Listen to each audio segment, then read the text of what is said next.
was kind of thinking about two options. Like, oh man, if I had to choose between these two options, what option would I go with? And then I'm thinking, wait, to be honest, I don't know why I'm thinking of this, because it's not like it's not like at that moment the two options presented themselves for me to be like, oh, which of the two should I choose? Should I go with this? What are the pros and cons of this? And then with the other option, what are the pros and cons with that? But then I'm like, why am I even bothering thinking about this? But even then, I still, I went through the mountain walk. I came out and I was like, okay, I think I would lean more towards this, because this makes a little bit more sense. It feels more natural. It feels more like I'm alive. It feels more like it's just naturally going. It's just naturally happening. Anything with the other option was kind of like fabricated or something like that. Whereas with the other option, it feels more natural. It feels like it's actually like something that happened for a reason. Maybe not. I don't really know. But I just know that I went through the mountain, I came out, and I sort of had an answer, right? Now, I'm not going to switch up. Don't when you've come to a conclusion or to an answer, don't overcomplicate it, Don't overcomplicate it. If that's what you felt with at the moment, and you know you actually felt it, don't overcomplicate it. That's what you felt. Stick true to what you felt, okay? Stick true to what you felt. So, nonetheless, in that mountain yesterday, I go in. I'm like, damn, if I had to choose between the two options, which one would I choose, right? The reason I'm saying this is because although I came out of the mountain and then I kind of sent like an audio message to my friend, like just laughing, because I'm just like, why would I even like consider the two options in my head? Like, why is my mind conjuring up this question when that's not something that's happening in this exact moment? And then the following day, just literally a few minutes ago, it's like both options present themselves, and I'm just like, oh shit. I was literally thinking about this in the mountain yesterday, and I came out with an answer. It was a little fuzzy, but it was an answer nonetheless. And then I was like, okay, hold up. I was thinking it was ridiculous just a few hours ago too. And then both options present themselves, and I'm just like, what the fuck? Pardon my French. It was a little surprising. But one thing that I really want to talk about in this video is the sacred in between. This is a topic, or this is just a thing that has been going on with me lately, where I notice the sacred in between is kind of like all quiet on the Western Front. It's like, it's really, things appear to be calm. Like on the surface level, things appear to be calm, but you know that something is brewing underneath. You just can't quite put a finger on it, or you can't quite figure out exactly what's brewing underneath. But on the surface level, it's like, it's calm. Throughout my day today, it was really just chill. I came out to the mountain, did another walk. That walk there it wasn't like I came in with a predicament and then I had to come out with an answer. It was more so like, I'm just walking. Like, I just want to get my 10,000 steps, come back, shower, and then go to the gym. But nonetheless, today was just calm. And then I'm like, okay, I know although today's calm and today's chill, there's more to it. There's something kind of underneath this that's kind of brewing up, and I don't quite know what it is. I kind of do know what it is, but I just don't know what's going to come after this, And so the calm before the storm, if you want to say that too, or this sacred in between phase that you're in, I feel like a few months ago, especially before my semen retention journey, before my accidental semen retention journey. Oh my God, I can't speak English. Before my accidental semen retention journey began, I still messed it up somehow. Before that happened, I feel like I wasn't really reading my own energy. I feel like I wasn't really reading the room. I wasn't really going through I was still reflecting on the situation, but it was more so like, because I didn't have the skill of sort of like refraining myself from doing like an impulsive thing. Like when you get an urge, right? You're like, sometimes it's a little complicated and you're like, oh, I get the urge, I might as well just do it, But sitting on that urge and just literally, whether it be meditating, whether it be journaling down the urge, whether it be just doing something else other than what you feel the urge to do, sometimes, and maybe most of the time, you'll figure that out for yourself. But yeah, it's really probably ideal to just sit with it, sleep on it, think about it, Go into a mountain, walk around, and then you'll come out with like a better sort of vision, or at least a clearer vision on what you just went into the mountain with and came out with, you know? So this sacred in between phase, it can be really complicated because you know kind of like what you want. Sometimes you don't know what you want, and you're in this little phase where you're like, for instance, today, right? My closest friend, he was at a job, and someone was just really on his ass. I think it was his boss or something like that. Whoever was the head of the location that he's at, he worked, or he used to work at, because he quit. He quit today. But sometimes life will prescribe a situation for you that you were already sort of preparing yourself for. And when it prescribes that situation for you, you're like, oh, sometimes life just really takes care of the situation that you were like, I'm done with this. Like, I don't want to deal with this anymore. And then life will be like, okay, you don't want to deal with this anymore? Bam. You don't have to deal with it anymore. So that's kind of what happened to him today. And the same thing kind of happened to me today, where I was like, you know, I'm not fed up with the situation. I kind of am. But like, I'm really liking this groove of me just doing my own thing. And then I'm taking care of my health, right? Going to the gym, going on these 10,000 step walks a day. And also just, I haven't been meditating recently, if I'm going to be honest with you. But you can't, like, there's got to be a balance to these things, okay? This is another thing that I talked about in a way, like, I mean, I haven't recorded a ton of videos, but some videos ago, I was talking about perfection, you know?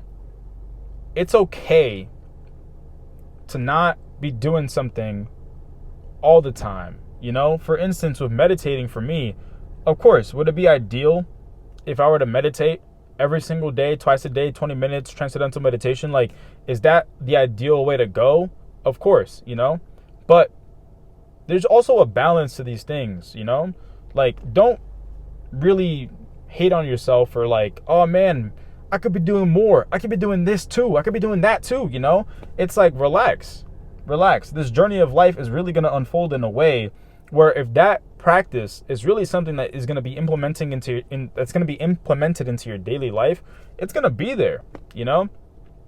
Sometimes for me, what I've noticed is like, for a few months, I'll be meditating, and then for a few months, you know, I'm doing these 10,000 steps daily, and going to the gym. Sometimes I'm kind of mixing it all together. It really just depends, or not just depends, but sometimes it just happens where I'm like, okay, I'm meditating in the morning, meditating in the evening, or meditating sometimes one time a day, and then I'm also going on these 10,000 steps a day, and then I'm also going to the gym. Those days are pretty cool, you know? And although I haven't been meditating lately, this little sacred in-between phase that I'm in right now, I've noticed these are really calm states. Like, this is what having peace, you know, and protecting your peace really feels like.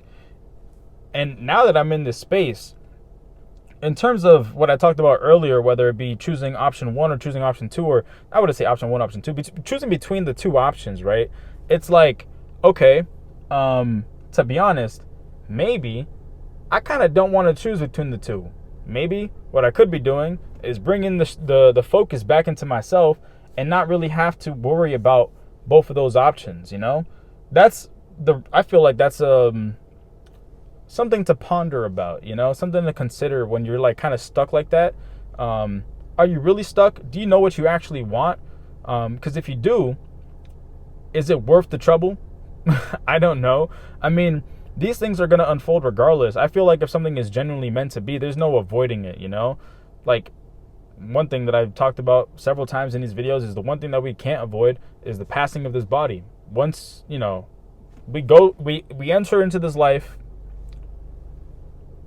throughout our lives, we're going to see people that we love, that will no longer be with us at some point, and then we're going to go through that same exit at some point, you know?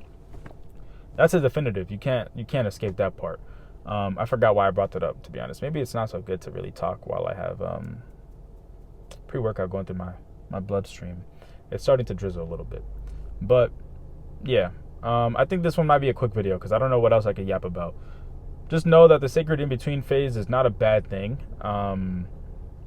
Honestly, like, it's going to sound cliche, but nothing is really bad. Any of the things that we deal with, whether we are crying as a result of what we just went through, or maybe We're kind of just at a point where we're fed up with it. I like sometimes going through Instagram or even just going through TikToks, because some motivational pieces, or not some motivational, it can be a little bit motivational, but one of the things that I saw was like, don't say, why is this happening to me? Say, what is this trying to teach me? And I feel like that's a pretty healthy kind of mindset to have, because when you sort of victimize yourself in life, you kind of put yourself in this box. And within that box, you've now become a prisoner. You're a prisoner to victimizing yourself. And listen, there are certain situations. Of course, there are exceptions. There's plenty of things where there are real victims. Like, I by no means am not saying there's no such thing as a victim. I'm not saying that at all. I'm just saying that sometimes in life, whether it be a heartbreak, something not going the way you would have hoped for, these kinds of things, in those situations, it's really good. It's a good mindset to have, to realize that if something didn't go your way, like in terms of like maybe someone that you saw yourself being in a relationship, right? Like you were really investing yourself in this, you were really seeing a vision of like, oh, this could go here or whatever, right? And it turns out that it didn't go there. Really try to put yourself in a situation where you can reflect on that and look at what that taught you, and whatever you take away from it, everything is like kind of unique to you, or unique to every one of us, but the same thing applies where you can take something away from that, genuinely. Like, I remember a few years ago, like 2-3 years ago, when I had my first heartbreak, that really cracked me open. And then I remember at that time, I told the girl, I was like, I'm not gonna lie, I kind of wish we didn't experience like any of this at all. Like, and she was like, oh, like, to be honest, like, I don't regret it. And she didn't say that like selfishly. She really, I think, was coming from a place of just being appreciative of the journey, that something, she was able to take away something from that. And at the time, I was kind of just coming from a place of hurt, where I was like, yeah, no, I was like putting myself in that box where it was like, yeah, no, this really sucked. I don't want to do that. Like, I wish that didn't happen at all. But to be honest, if that hadn't happened, there would be friendships in my life that I would probably still have in my life to this day, that weren't real people, that weren't real friends. It wouldn't have gotten me closer to the true closest friend that I have in my life at this moment. There are things to take away from these situations, that I can genuinely appreciate, as a result of that heartbreak. Genuinely, like, it opened me up. It made me feel like, okay, like, I can feel love for someone. It made me feel like, okay, this person right here, this guy, he's a real friend for me. We have each other's backs. And then, I mean, if I didn't go through that heartbreak, I wouldn't have had something to really talk about, I guess, in these videos. I would have been in like a very small corner of the world, not really having an understanding of something beyond me, something beyond just what I'm thinking. You know what I'm saying? So reflecting on these kinds of things are great. I feel like another thing that I could take away from heartbreaks too is that when the focus is shifted back towards me, I really do have this kind of thing that I realize that something is happening where the real me is coming out more and more. It's not me pretending. It's not me, and it's not coming from a place of hurt or hatred. I mean, don't get me wrong. It's not to say that, I'm not saying by any means that throughout this entire journey, up until this point, I haven't said like a single thing that was like, maybe like, I kind of wish I again, honestly, no regrets, no something that I would take backsies or whatever. It was nothing crazy, but there are, like, for instance, like the first heartbreak that I had, I called her immature. And I probably said some other things where I was like, oh, you're literally so childish, but it's just like, at that point, the things that I was saying, it was more so like me taking out my frustration towards her. But over time, I realized that because of the hurt, because of the failing, because of the losses that I've taken, I've more so been able to really been revealed to like the truer parts of me, and then it allows me to do something like this where I can come out, talk about it because I've reflected on it, I've grown from it, And I'm going to continue growing from these experiences of life, So although some things can hurt, this is how we grow. This is life. This is a part of life. And I guess that's just how it is sometimes. So yeah, I'm going to go home now because it's 11:34 p.m. It's almost midnight and I haven't even had dinner yet. I'm bugging. Now go enjoy yourself. Go take care of yourself. Do the things, reflect, look out for yourself, have your own back. Welcome the people that are actually there for you, that that love you, that you love them, and so on and so forth. That's it.